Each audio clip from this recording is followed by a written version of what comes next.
the big news that CBS News is confirming now, Chris Christie is leaving the presidential race. What happens to the people who would have endorsed him and the donors and potentially the voters as well? Yeah, I mean, if you look at who his supporters are, it's hard to believe that any of his people will end up in the Trump or Cruz camp. And they're more likely to split themselves between Rubio, Bush, and Kasich moving forward. But I think to Leslie's last point, I mean, one of the things that you look at coming out of Iowa and New Hampshire is the momentum that it brings these candidates. And thus far, we really haven't seen any. I mean, if you're finishing the New Hampshire primary and you're looking at where you finished, it's hard to be really optimistic about being down 20 points to Donald Trump. I mean, sure, historically, there's been 3 tickets out, and Kasich is in there, so we're still talking about him as a candidate, but he's got no money, and he hasn't much of an organization in any other state. So unless he can change that overnight, I mean, we're talking about some pretty quick primary dates here with South Carolina, Nevada, and then the SEC primary.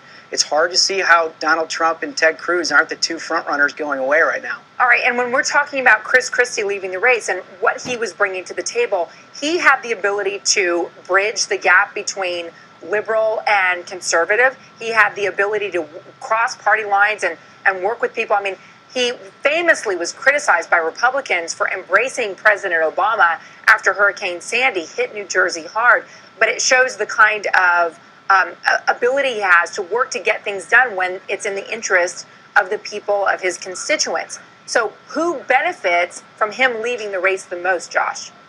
Yeah, I mean, I think it's the governor candidates, right? This is part of the pitch for Governor Bush, part of the pitch for Governor Kasich, and to a certain extent, but lesser extent, for Senator Rubio, is that they not only have the conservative credentials necessary to win the conservative vote, but they actually know how to accomplish those and get something done by working across party lines and actually governing, which I think is an important part of the pitch as we move forward here.